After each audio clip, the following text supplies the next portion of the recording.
Baba ji boot check ਕਰੋ, ਲੰਡੇ ਚੋਂ ਲੈ 2 ਸਾਲ ਕਿਤੇ ਵੀ ਨਹੀਂ ਜਾਂਦੇ। ਤੂੰ ਨਾ ਲੈਂਦਾ ਤੇ 2 ਸਾਲ ਉੱਥੋਂ ਵੀ ਕਿਤੇ ਨਹੀਂ ਸਮਝਾਂਦੇ। ਬਾਬਾ ਜੀ ਨਵਾਂ ਕੰਮ ਲੱਭ ਰਿਹਾ। ਯਾਰਾ ਤੇਰਾ ਤੇ ਪੈਟਰੋਲ ਪੰਪ ਨਹੀਂ ਸੀ, ਉਹ ਨਹੀਂ ਚੱਲਿਆ ਯਾਰ। ਕਿਉਂ? ਉਹ ਮੈਂ ਦੂਜੀ ਮੰਜ਼ਿਲ ਤੇ ਪਾ ਬੈਠਾ। ਉਹ ਬਾਬਾ ਗੰਦੇ ਨਾਲੇ ਤੇ ਫਾਇਰਿੰਗ ਕਿਉਂ ਕਰ ਰਹੇ ਆ? ਮੈਂ ਦੀ ਬੋ ਮਾਰ ਰਿਹਾ। ਇਹ ਕੀ ਬਣਿਆ ਬਾਬਾ ਜੀ? ਬਾਬਾ ਜਨਾਜ਼ੇ ਤੋਂ ਕੁੱਟ ਪਈ। ਕਿਉਂ? ਉਹ ਮੈਂ ਕਿਹਾ ਮੈਂ ਇਕੱਲੇ ਨੇ ਚੁੱਕਣਾ।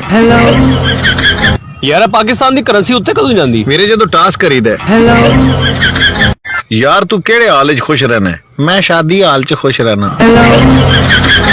ਡਾਕਟਰ ਸਾਹਿਬ ਤੁਸੀਂ ਕਿਹਾ ਸੀ ਗੇਮ ਖੇਡਣ ਨਾਲ ਮੋਟਾਪਾ ਘਟ ਜਾਏਗਾ। ਬੇਟੇ ਤੂੰ ਕਿਹੜੀ ਗੇਮ ਕਰਦਾ? ਚਿੜੀ ਉੱਡੀ, ਕਾਂ ਉੱਡਾ। ਬੇਟੇ ਖੂਬਸੂਰਤ ਲੜਕੀ ਨੂੰ ਇੰਗਲਿਸ਼ 'ਚ ਕੀ ਕਹੀਦਾ? ਆਈ ਲਵ ਯੂ। ਅੱਬਾ ਜੀ ਮੇਰੇ ਸਾਰੇ ਕਜ਼ਨ ਬਾਹਰ ਹੁੰਦੇ ਨੇ, ਮੈਂ ਵੀ ਬਾਹਰ ਜਾਣਾ। ਬੇਟੇ ਤੂੰ ਜਾ ਬਾਹਰ, ਪਰ ਬਾਹਰੋਂ ਕੁੰਡੀ ਲਾਈ ਜਾਈ। ਉਹ ਵੀਰੇ ਖੈਰ ਹੈ, ਪਰੇਸ਼ਾਨ ਬੈਠੇ। ਯਾਰਾ ਮੈਂ ਸਵਿਮਿੰਗ ਪੂਲ ਪਾਇਆ ਤੇ ਮੇਰਾ ਤੇ ਚੱਲਿਆ ਹੀ ਨਹੀਂ। ਕਿਉਂ ਨਹੀਂ ਚੱਲਿਆ? ਉਹ ਯਾਰ ਮੈਂ ਨਹਿਰ ਦੇ ਕਿਨਾਰੇ ਪਾ ਬੈਠਾ। ਉਹ ਤੇਰਾ ਦਾਦਾ ਕਿਵੇਂ ਮਰਿਆ? ਉਹ ਮੈਂ ਵੇਖਿਆ YouTube ਤੇ ਹਰ ਬਿਮਾਰੀ ਦਾ ਇਲਾਜ ਹੈ, ਤੇ ਮੈਂ YouTube ਓਪਨ ਕਰਕੇ ਤੇ ਦਾਦੇ ਦੇ ਦਿਲ ਦਾ ਆਪਰੇਸ਼ਨ ਸ਼ੁਰੂ ਕਰਤਾ। ਉਹ ਜੇ ਅੱਧਾ ਕੀਤਾ ਸੀ ਤੇ MB ਮੁੱਕ ਗਏ। ਡਾਕਟਰ ਸਾਹਿਬ ਅੰਗੂਠਾ ਕਟਵਾਣਾ। ਕਿਉਂ ਬੇਟੇ? ਉਹ ਮੈਂ ID ਕਾਰਡ ਅਪਲਾਈ ਕੀਤਾ ਤੇ ਉਹਨਾਂ ਕਿਹਾ ਉੱਤੇ ਤੇਰਾ ਅੰਗੂਠਾ ਲੱਗਣਾ ਹੈ। ਬੇਟਾ ਇਹਦੇ ਨਟ ਕਸ ਤੇ ਤੂੰ ਪੁੱਤਰ ਘਬਰਾਣਾ ਨਹੀਂ ਹੈ, ਆਰਾਮ ਆਰਾਮ ਨਾਲ ਅੱਖਾਂ ਖੋਲ। ਡਾਕਟਰ ਸਾਹਿਬ ਮੈਨੂੰ ਤੇ ਟੋਏ ਟੋਏ ਨਜ਼ਰ ਆ ਰਿਹਾ। ਓ ਸ਼ਿਟ, ਮੈਂ ਡੇਲੇ ਪਾਣਾ ਹੀ ਭੁੱਲ ਗਿਆ। ਗਿੜਗਿੱਲੀਆਂ 5 ਘੰਟੇ ਤੋਂ ਗਿੱਲੀਆਂ, ਕਸਮ ਲੈ ਲੈ ਜੇ ਸਜਣਾ ਨੂੰ ਮਿਲੀਆਂ। ਪੀਰ ਜੀ ਮੇਰੇ ਕਮਰੇ 'ਚ ਜਿੰਨ ਆ। ਤੇ ਪੁੱਤਰ ਤੂੰ ਉਹਨੂੰ ਕਮਰੇ 'ਚ ਹੀ ਰਹਿਣ ਦੇ, ਬਾਹਰੋਂ ਤਾਲਾ ਲਾ ਦੇ। ਜਿਹੜੇ ਵੀ ਦਰਬਾਰ ਤੇ ਲੰਗਰ ਹੋਵੇ ਸਭ ਤੋਂ ਪਹਿਲੇ ਮੈਨੂੰ ਪਤਾ ਲੱਗਦੀ। ਉਹ ਕਿਦਾਂ? ਮੈਂ ਦਰਬਾਰ ਸਬਸਕ੍ਰਾਈਬ ਕੀਤੇ।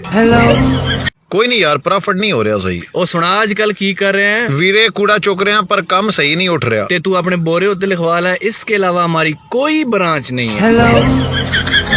ਮਿਤਵਾ ओ यार तू टीवी ਤੇ ਕਿਉਂ ਨਹੀਂ ਗਾਉਂਦਾ? जनाब क्यों? बंदा चैनल ਤੇ ਚੇਂਜ कर लवे। मैं ब्लैक एंड व्हाइट पे हूँ, बस आ रहा हूँ। यार मेरा सूट रेडी है? जी जनाब। How much price? अल्लाह का शुक्र है। ये किसी भी मेडिकल स्टोर से ले लेना। डॉक्टर साहब मैनू पता लग गया तुसी जेली डॉक्टर हो। ओ किवें? तुहाडी लिखाई बड़ी प्यारी। डॉक्टर साहब मेरे भरा नू करंट लग गया, मैं की करा? बेटे तू अल्लाह दा शुक्र अदा कर, तुहाडे घर लाइट आ रही। कश्ती दा झूठा खत्म हो गया। अच्छा जी किराया तो दे मामा। स्टूडेंट 2 दिन दवाई लगातार खानी। डॉक्टर साहब मैनू जलन होण डई है। कादी जलन? मेरा भरा मेरे तो अगे वध गया। ਵੀਰੇ ਕਿੱਧਰ ਚਲੇ ਆ? ਯਾਰਾ ਮਕੈਨਿਕ ਲੱਭਣ। ਕਿਉਂ? ਮੇਰੇ ਘਰ ਦੇ ਹਾਲਾਤ ਖਰਾਬ ਨੇ। ਓਏ ਤੁਹਾਨੂੰ ਪਤਾ ਹੈ ਕਰਫਿਊ ਲੱਗ ਗਿਆ ਤੇ ਚੰਗਾ ਨਾ ਯਾਰ, ਕਿੱਥੇ ਲੱਗ ਗਿਆ बेचारा ਵਿਹਲਾ ਸੀ। हवेली पे आ जा। हे क्या है हवेली पे? ਹਵੇਲੀ ਦਾ ਗਟਰ ਬੰਦ ਹੈ, ਚੂੜਾ ਨਹੀਂ ਲੱਭਣ ਡਿਆ। ਮੈਂ ਸੁਣਿਆ ਤੂੰ ਰਾਤ ਦਾ ਪਰੇਸ਼ਾਨ ਹੈ। ਆਹੋ ਯਾਰ, ਰਾਤੀ ਮੇਰੇ ਪਿੱਛੇ ਖਾਬ 'ਚ ਗਿੱਦੜ ਭੱਜ ਰਿਹਾ। ਥੋੜੀ ਦੇਰ ਬਾਅਦ ਮੈਂ ਵੇਖਿਆ ਉਹਦੀ ਚੈਨ ਹੀ ਲੈ ਗਈ। ਵੀਰੇ ਸ਼ੀਸ਼ੇ ਅੱਗੇ ਅੱਖਾਂ ਬੰਦ ਕਰਕੇ ਖੜਾ ਹੈ। ਖੈਰ ਮੈਂ ਚੈੱਕ ਕਰਨ ਡਿਆ, ਮੈਂ ਸੁੱਤਾ ਪਿਆ ਕਿਵੇਂ ਲੱਗਦਾ? ਵੀਰੇ ਪਾਣੀ ਤੇ ਪਿਆ। ਓਏ ਮੈਂ ਤੇਰਾ ਵੱਡਾ ਭਰਾ, ਮੈਂ ਤੈਨੂੰ ਚਪੇੜ ਮਾਰੀ ਨਾ ਆ ਕੇ। ਚੱਲ ਜਦੋਂ ਚਪੇੜ ਮਾਰਨਾ ਹੈ ਪਾਣੀ ਲਈ ਆਈ। इन हाथों ने सिर्फ हथियार छोड़े हैं, चलाना नहीं भूले।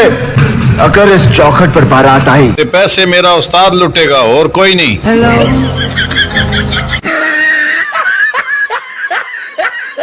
हमसे दूर ही रहना। ਸਹੀ ਕਹਿ ਰਿਹਾ ਜੀ।